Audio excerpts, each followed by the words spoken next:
Now, I've covered several shipwrecks by this point that have gone wrong, of course, most recently with the wreck of the Medusa. And there is a seemingly unending supply of these stories. And today I want to cover another one, the Mignonette shipwreck. But unlike with the Medusa, the Mignonette was not a huge frigate. It was a relatively small English yacht bought by an Australian lawyer who hired a team of men to sail it over to him in Australia. But the yacht was plagued with problems and, frankly, wasn't ready for an open ocean adventure. And it ended in tragedy and cannibalism. So today, I want to talk about the shipwreck and how it fits into the context of the late 19th century, that's the 1800s, when it wrecked. Was sailing any better for the crew of the Mignonette compared to the previous ones I've talked about, like the aforementioned Medusa? And once we have a good understanding of the times, we'll talk about the shipwreck itself. Was there anything that could have prevented the shipwreck? And what happened to the men on board that led to another instance of survival cannibalism at sea? And in this case, the shipwreck and the survival cannibalism wasn't even the end of the story, because once the survivors arrived back home in Britain, they had to deal with a murder charge. The Mignonette is a story about survival at sea, but on the cusp of a changing Victorian England, one less tolerant of the so-called custom of the sea, the inevitability of survival cannibalism if it saves the rest of the crew. It's a fascinating story and one drenched in blood, guts, and seawater. So let's get started. The Mignonette was a private yacht, not a Royal Navy ship, but regardless, it still had to be held to some kind of standard. Who was going to make sure that it was seaworthy? That conditions on board were not tyrannical for the crew? That it had every chance to survive on the open ocean? For commercial ships of all sizes, that was the general responsibility of the Board of Trade. In the early to mid 19th century, there wasn't too much protection, actually, for merchant seamen sailing to their deaths on overloaded or unseaworthy ships. And any legislation that did exist was squarely on the owner's side. If a sailor refused to sail for whatever reason, like not wanting to die on board a leaky ship, then they could be thrown in prison. And this was obviously not a very fair thing to do. Deaths aboard ships, and indeed sinkings, were more common than you'd think in the 19th century. According to the author Neil Hansen in his book, The Custom of the Sea, between 1879 and 1899, 1,153 ships went missing, and over 11,000 lives were lost. So if there were ships with problems, then someone needed to make sure those problems would be addressed. And throughout the late 19th century, several reformers worked hard to make sure that sailing was made safer.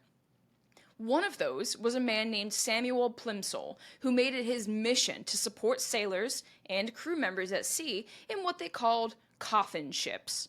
Heavily insured, but dangerous ships that risked the lives of its crew, while lining the owner's pockets if it went down. And like any good politician, Plimsoll knew that the best way to make things happen was to turn public opinion in favor of what he wanted to do. So, he wrote a book called Our Seamen in 1873, and this helped show the British public how dangerous sailing really was, at least those who didn't know, right? And as late as 1880, 1 in 60 seamen died violently at sea. 1 in 60. Another dangerous job, coal mining, you may think may be more dangerous, right? Coal mining only had 1 in 315 dead on the job.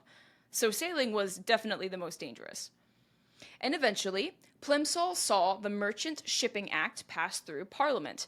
This gave power to the Board of Trade to inspect outgoing ships for basic seaworthiness, but also how much cargo that it could hold.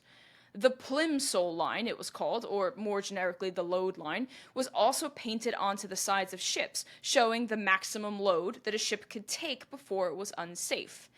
When you load stuff on a ship, it displaces more water with the extra weight, right? The Plimsoll line shows the maximum depth your ship can sit in the water. Any higher than that line and it's unsafe. So when it sinks in the water and it hits that line, no more cargo. And it was measures like these that helped usher in a new era of safety for ships. However, it took years for these practices to be put into place consistently, and in the meantime, corners could still be cut. And this is what happened with our ship, the Mignonette. In 1884, an Australian named Jack Want purchased the Mignonette for racing while visiting England. The man he hired to sail the Mignonette to Australia was Tom Dudley, who had plenty of experience sailing yachts, but had no deep sea experience. Dudley initially wanted to bring his childhood friends on board as his crew, William and Jim Frost, but they were appalled at the state of the Mignonette, a 20-year-old ship that was rotting. The wood was rotting off the ship. The brothers Frost ditched before they left English waters, and Dudley ended up hiring 3 men to replace them. Ned Brooks, an able seaman and the ship's cook, Edwin Stevens, the navigator and mate, and 17-year-old Richard Parker, who had virtually no sailing experience and was more or less the ship's boy, even though he was 17. He was also an orphan. I don't know why I feel it factors in. Now, the Mignonette was an inshore boat, not meant for oceanic crossings, but there was no other way to get it to Australia, right? It's a big boat. We can't put a boat on a boat and sail it. It had to go by itself. So, Dudley had to make it as seaworthy as possible, but he was also told that any repairs he had to make on it would be on his dime. He was set to make about £200 from delivering the Mignonette to Australia, 100 now, and 100 on his safe arrival. So to make sure that he would profit from this venture, he kept his repairs cheap. Rotten wood wasn't replaced, but patched up. That's our first red flag. Now, on May 19th, the Mignonette set sail from Southampton. The destination was Sydney, but of course they would have to stop for provisions along the way. The Mignonette was only like 50-ish feet long, so it could only carry so much cargo and supply before it ran out, or was too heavy, right? So the plan was to stop at Madeira, and then Cape Verde off the African coast, and then Cape Town in South Africa, and then across the ocean to Sydney. They planned for 120 days out at sea, which is approximately 120 miles a day, which is optimistic for a little sailing yacht that wasn't meant for deep sea voyages, but not impossible. Neil Hansen has a really good quote in his book about this. Quote, "For a man with his limited deep sea experience, in a small, frail, and elderly boat, his choice of route was entirely understandable. If anything happened to the ship, however, he was putting himself in dangerous waters." End quote. So he was essentially sailing through waters where other ships would be, just in case something went wrong, but it was still a risky venture. And unfortunately for the Mignonette, something did happen to their ship. From about June 25th onwards, a terrible storm kicked up when the boat was sailing through the South Atlantic. For days, the crew fought against wind gusts that went up to 80 knots, 40 to 50 foot high waves. Their canvas sails were ripped, the wood was rotting even further, and previous repairs done back in Britain were starting to come undone. The boat was leaking. The ship was taking a beating, and a rogue wave was the final nail in the Mignonette's coffin. Wrecking the underside of the boat, tearing the garboard strakes from the keel, the Mignonette was sinking. The crew loaded as much as they could, at least what they could remember, in the dinghy attached to the side of the boat, and then they got in it as the Mignonette sank next to them, stern first, vertically, until it was completely gone. Now, according to the dead reckoning of their navigator, Stevens, they went down at 27 degrees 10 minutes south and 9 degrees 50 minutes west, which is more or less in the middle of the South Atlantic, which is not a great place to be on a tiny 13-foot-long dinghy with very limited provisions. Now, the only food that Dudley was able to grab in a panic to get off the ship were 2 one-pound cans of tinned turnips.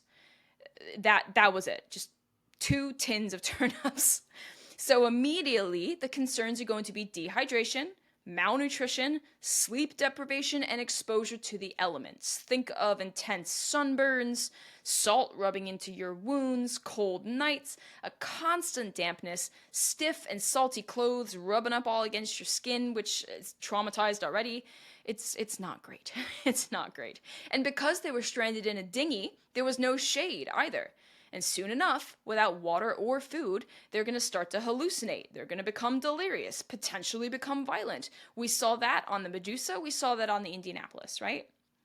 Now, Dudley, Stevens, and Brooks did have some experience at sea and on ships, so they knew the risk of shipwrecks. I mean, Stevens and Brooks more so than Dudley, because they had actually been into the deep sea, not the captain. But anyway, young Richard, right, the ship's boy, the 17-year-old, was completely new at this. He had no experience whatsoever and wasn't really able to help the rest of the men very much. So as things got inevitably much worse, Richard, the ship's boy, started to panic. First, there was a hole in the dinghy, so the men were constantly bailing out the dinghy, and Dudley had to shove some of his own shirt mixed with frayed rope to patch it up. But it was still slowly leaking, so bailing, getting the water out of the boat was a constant job.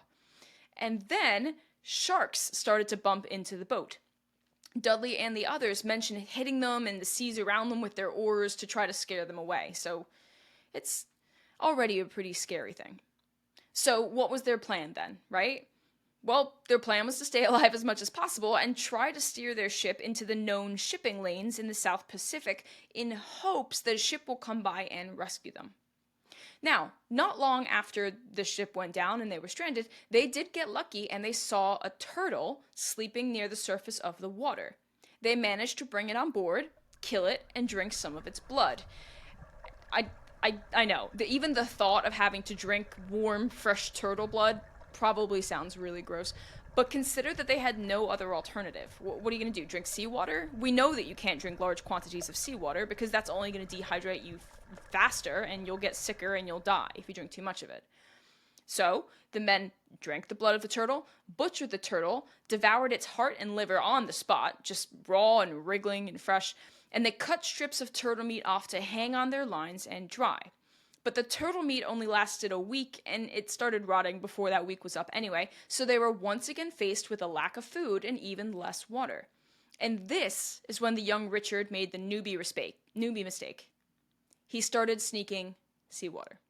Tom caught Richard drinking some shortly after the turtle situation and cautioned him against it, telling him to regard it as a poison, right? Don't drink it, it's going to kill you.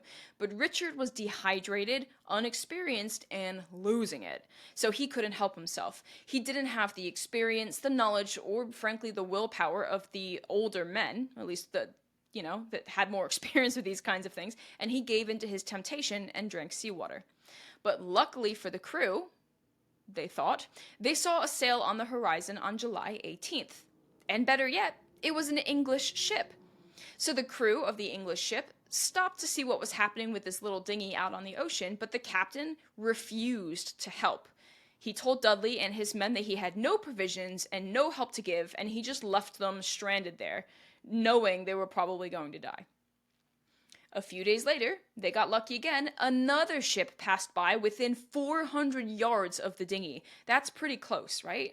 The crew locked eyes with Captain Dudley, but did not slow down or deviate from their path to help at all. What a morale buster, am I right? 2 ships saw you, stranded on death's door, and neither offered any help. One stopped, one just kept on going, essentially condemning these men to die. Things got progressively worse on board the Mignonette. Tom's teeth started falling out. The men's skin became sunken in and sallow, slightly yellowed, covered in boils and burns. Richard was still sneaking seawater, and when he was caught again, he fessed to drinking about 3 pints of it. So, as you might imagine, he got incredibly sick. He was feverish, he was curled up on the floor of the dinghy with stomach cramps and diarrhea. He was very close to death by dehydration. They had no food, no water, and now no morale. So Tom Dudley brought up the custom of the sea. The custom of the sea was a set of customs followed on the open ocean when you're outside of the jurisdiction of your home country, right? Things you have to do to survive. And the most notable of these customs was survival cannibalism, the act of killing one member to save the rest. And it had happened so many times on wrecks, and though horrific, it was seen as a necessity. And it wasn't even a hidden secret, it was very much a part of sailing. Like, people knew about the customs of sailing, the custom of the sea, and it might have to come to survival cannibalism, which is why there are so many examples. It was a generally accepted thing. Here, for example, here's a bunch of examples of the custom of the sea and survival cannibalism at sea in poetry. One line from an 1860 Walt Whitman poem, I Sit and Look Out, references it, quote, I observed a famine at sea. I observe the sailors casting lots who shall be killed to preserve the lives of the rest. And here's an excerpt from another poem, this one's a bit longer, W.S. Gilbert in 1866, titled The Yarn of the Nancy Bell. For a month we'd neither wittles or drink, till a hungry we did feel. So we drawed a lot, and accordin' shot the captain for our meal. The next lot fell to the Nancy's mate, and a delicate dish he made. Then our appetite, with the midship might, we 7 survivors stayed. And then we murdered the boatswain tight, and he much resembled pig. Then we whittled free, did the cook and me, on the crew of the captain's gig. Then only the cook and me was left, and the delicate question which of us 2 goes to the kettle arose, and we argued it out as sich. And I eat that cook in a week or less, and as I eating be, the last of his chops, why, I almost drops, for a vessel in sight I see. There's more to the poem, but those are just the excerpts that I picked. And a fun fact about this last poem, by the way, it was meant to be published in Punch, which was a satirical and humorous weekly magazine in 19th century Britain. We get a lot of really cool political cartoons from Punch magazine. But this poem was considered too cannibalistic, even for Punch, which I find really funny. Now, as Walt Whitman's poem suggests, sailors who are about to engage in the custom of the sea had to draw lots. They couldn't just kill a man all willy-nilly and eat him just because they decided he's the dude, right? There needs to be some kind of civility to it. And this part is really important. Much like what we saw with the Donner Party episode, a group about to engage in survival cannibalism has to draw lots. It could be a straw, it could be pieces of wood, whatever was around. One would be shorter than the rest, and whoever drew the short straw, literally or figuratively, would be the one killed to feed the remainder. Historian A.W. Bryan Simpson wrote that, quote, if properly conducted, cannibalism was legitimated by a custom of the sea, and the popular literature, augmented by the unrecorded tales seamen told each other, ensured that there was a general understanding of what had to be done on these occasions, and that survivors who had followed the custom could have a certain professional pride in job well done. There was nothing to hide. End quote. So when our Mignonette was at this point, where they had to engage in the custom of the sea, they needed to draw lots. That was the custom. That's what you did. They would kill the unlucky one and feed on his blood and organs and flesh for survival, and hope that another ship comes in the meantime and saves them before they need to do it again. In this way, drawing lots and engaging in survival cannibalism, the act was not considered a crime at the time. It was just a necessity for survival, and all seamen knew that. It was not prosecuted the same as just straight-up murder on the streets. However, Dudley didn't see the need to draw lots. They apparently went through the motions at first, taking 4 pieces of wood, making one shorter, getting ready to pull, but then Dudley showed the men the wood in his hand, so everybody except the sickly Richard on the floor knew where the short piece was. So they were going to go through the motions, right? But then Dudley reasoned, what is the point? Richard is dying. He drank seawater. There's no point in keeping him alive. He's not going to be saved. He's not going to make it at this point. So there's no point killing one of the others who was able-bodied and capable of keeping the dinghy afloat when Richard is dying. So Dudley decided that Richard had to be the one who died so that others could live. Tom Dudley told Stevens to hold Richard's leg down if he struggled. Richard must have been conscious enough to hear this, and he responded with, "What, me, sir?" Tom grabbed Richard's hair and pulled it back with his left hand, and then stabbed the boy's throat with a knife in his right hand. He quickly severed the arteries and sliced his windpipe so the death would at least be quick. Tom then collected whatever blood poured out into a metal bowl, and while Stevens held his leg down, as the poor boy was like thrashing around in his death throes. So, kind of a rough way to go out. When Richard was dead, the survivors quickly shared the blood that they captured before it started to congeal. Dudley set to work carving up the boy, and the other men quickly devoured his heart and liver, much like they had done with the turtle. And to make the whole experience less horrendous, I guess, Dudley decided to cut the boy's head off and throw it into the water so he wouldn't have to look at his face. And the sharks made really quick work of that head as well. He also tossed the larger bones, the feet, the genitals, and the intestines overboard as well. Strips of Richard's flesh were cut and then dried by hanging across different beams and lines to preserve them for a little bit longer, and the whole carving process took about 3 hours. And the men slowly ate through what was left of 17-year-old Richard Parker over the next couple of days. Now, 4 days later, their 24th day adrift at sea in the dinghy, they saw another ship, the German Montezuma, on its return journey home to Europe. And unlike the other 2 ships, this captain actually stopped for them and rescued them, bringing them on board along with the dinghy itself, which is an interesting choice. They were rescued at 24 degrees 28 minutes south, 27 degrees 22 minutes west, so about 1,000 miles east of Rio. And if Stevens' dead reckoning measurements were accurate, that would mean that they drifted about 1,000 miles, and they never would have reached land alive, even if they ate each other until one was left. Dudley did not shy away from telling their story, including what happened to poor Richard, including not choosing lots before killing him and eating him for survival.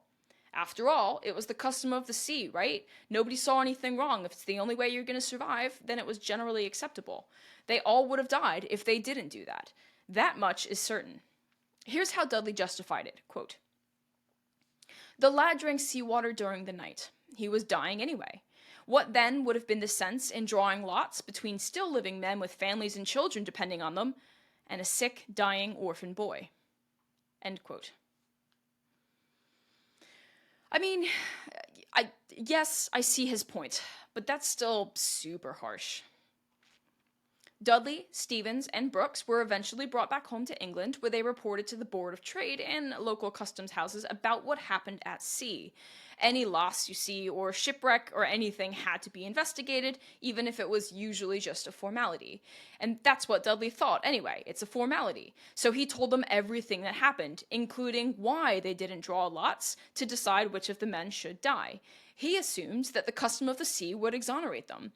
After all, there were a lot of extenuating circumstances that led up to that decision, and he didn't feel like he did anything wrong, just like tons of people before him on previous wrecks who engaged in the customs of the sea.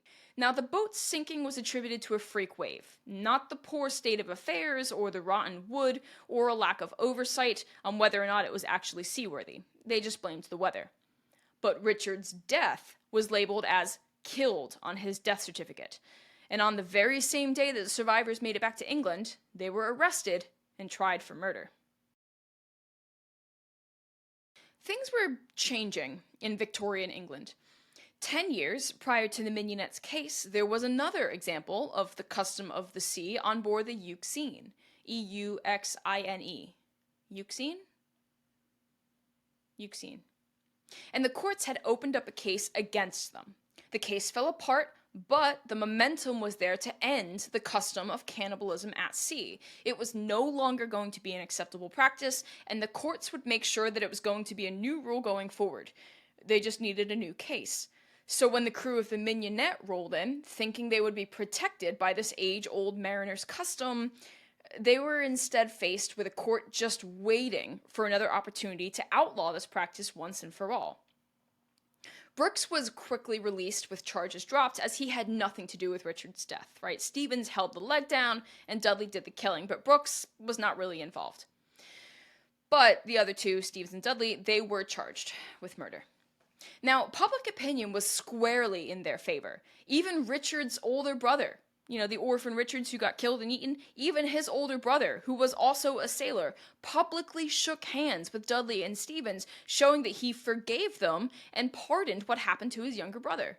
So that's a pretty big deal. The older brother, who was also a sailor, saying, yeah, I get it, I would have done the same thing, no hard feelings, right? But the courts were not so sympathetic. The trial took place in November of that same year, 1884, with the intention of establishing that there was no real justification for murder. Just because times are tough, it does not mean that you can kill a man, regardless of whether or not you drew lots beforehand. So even though Dudley and Stevens were not the first to engage in the custom of the sea, they were in the wrong place at the wrong time, with a court trying to outlaw the practice. They were found guilty of murder, which at the time should have condemned them both to death. But the public opinion was so strongly in favor of the men and what they had been through that they were instead given 6 months in prison for their crime. The case, Regina versus Dudley and Stevens, gave a definitive ruling against the custom of the sea, and more broadly against the idea of pleading necessity as a defense for murder. And now, thanks to what happened with the Mignonette, there is a rule about cannibalism and murder. It does not matter what the circumstances are. You cannot kill and eat somebody, even if it's a necessity for survival, without being charged for murder. Which I feel like shouldn't have to have been said out loud, right? But then again, I've never been in a situation where I had to engage in survival cannibalism, so what do I know? Thanks for joining me for this episode of A Popular History of Unpopular Things. My name is Kelly Beard, and I hope you've enjoyed the story of the custom of the sea, the Mignonette shipwreck. Thanks for supporting my podcast, and if you haven't already checked out my other episodes, go have a listen. You can also support me and the show on Patreon. Just look up A Popular History of Unpopular Things and subscribe to AFOUT on YouTube. You should also go check out Nedrick Music, my editor, and the guy behind my intro and outro song, Yellow Cake. You can find his stuff wherever you get your music, and links to all of that are in my description. Be sure to follow my podcast, available wherever you listen, so you know when new episodes are dropped. And stay tuned to get a popular history of unpopular things.